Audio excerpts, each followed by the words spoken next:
Bonjour à tous, aujourd'hui sur Matforge Moteur, on finit enfin ce châssis de l'enfer. Voilà, c'était extrêmement long. Mais aujourd'hui, on va enfin le finir. On va faire les finitions par-ci par-là. Alors, je vais pas tout vous montrer parce qu'au final, ça va être que de la soudure. Du coup, je vais tout vous faire en accéléré.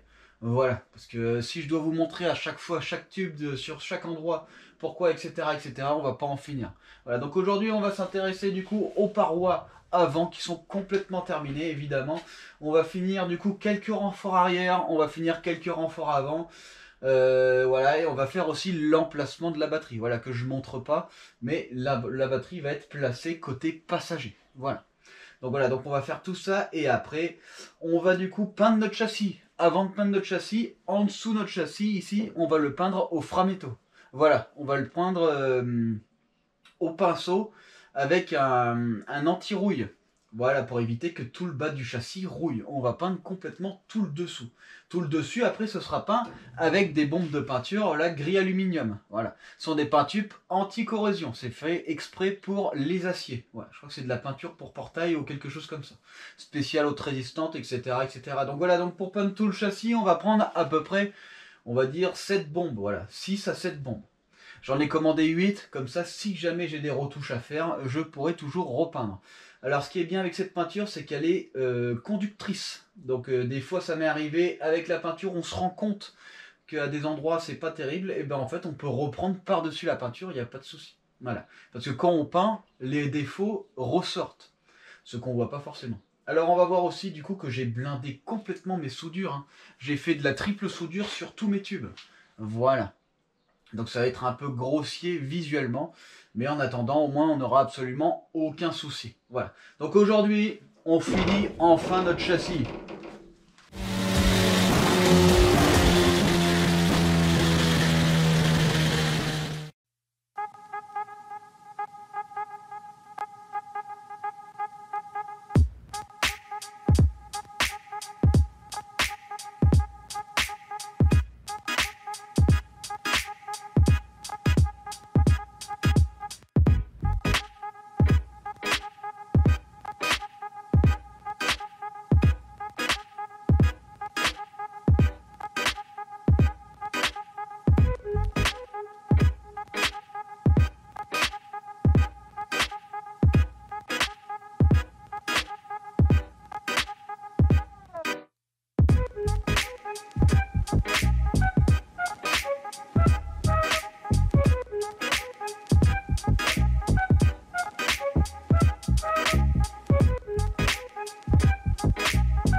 Alors maintenant, il va falloir placer la barre anti-rapprochement.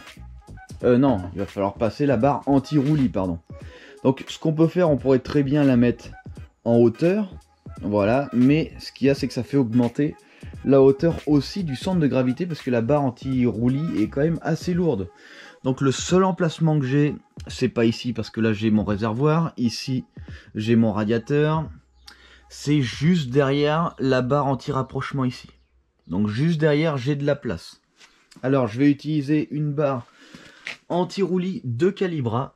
Voilà, que je vais mettre directement derrière. Voilà, je ferai les maintiens.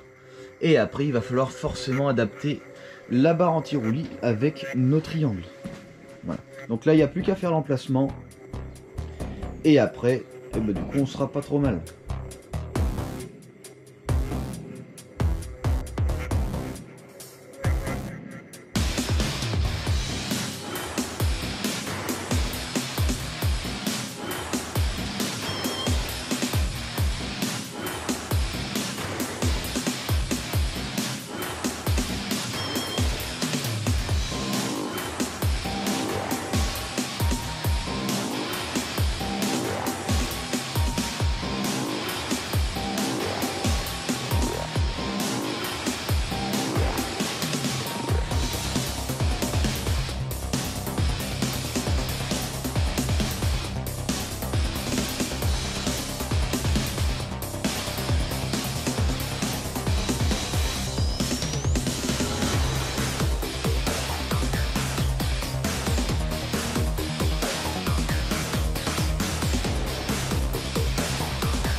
Voilà, donc on a fini du coup de peindre tout notre châssis. On a rajouté aussi du silicone aux endroits de soudure ici, voilà, pour pas que l'eau passe, pour être un peu étanche. Et surtout on a mis de l'anti-gravillon en dessous ici, pour éviter les projections et pour éviter du coup que ça résonne. Parce que les projections de gravier sur de la plaque d'acier, ça résonne énormément. Après ce qu'il va falloir faire sur ce véhicule, je pense qu'on mettra un isolant phonique. Voilà, parce que sinon on va avoir très mal aux oreilles, je pense. Tout est fait en tôle, du coup ça vibre. Ça vibre énormément avec la route, avec les graviers, avec tout ce que vous voulez. Voilà, ça va faire énormément de bruit à l'intérieur. Du coup on mettra de l'isolation phonique. Voilà. Voilà, donc maintenant qu'on a tout peint, il n'y a plus qu'à ajouter les éléments qu'on a déjà fait. Le gros avantage, c'est que là, il n'y a plus qu'à tout monter, ça va aller plutôt assez vite. Voilà, on va commencer du coup à mettre la tringlerie, frein à main, système de freinage complet, système de lubrification d'huile complet, etc., etc. Parce qu'on a fait aussi un emplacement d'huile là-bas pour mettre notre radiateur d'huile. Voilà. Du coup ça va aller plutôt assez vite. Il nous restera après à faire du coup nos contours d'ailes. Voilà, en fonction de comment vont déborder les roues par rapport aux ailes, on fera des contours plus ou moins gros évidemment. Voilà. Si vous voulez savoir du coup comment avance le prototype en temps réel, allez sur Instagram, je passe en temps réel du coup vraiment ce qui se passe. C'est du spoil, oui, d'accord, mais si vous voulez, si vous êtes curieux de savoir, voilà, je mets tout, comme ça au moins, bon ben vous savez en temps réel où on en est. Voilà. Si cette vidéo vous a plu, surtout n'hésitez pas à mettre un pouce bleu, n'hésitez pas à partager. Et si vous n'êtes pas abonné et que tout ça vous intéresse, la construction d'une voiture complète de A à Z avec tous ses circuits, une préparation moteur, cartographie sur mesure, etc., etc., rendez-vous sur Madforge Moteur.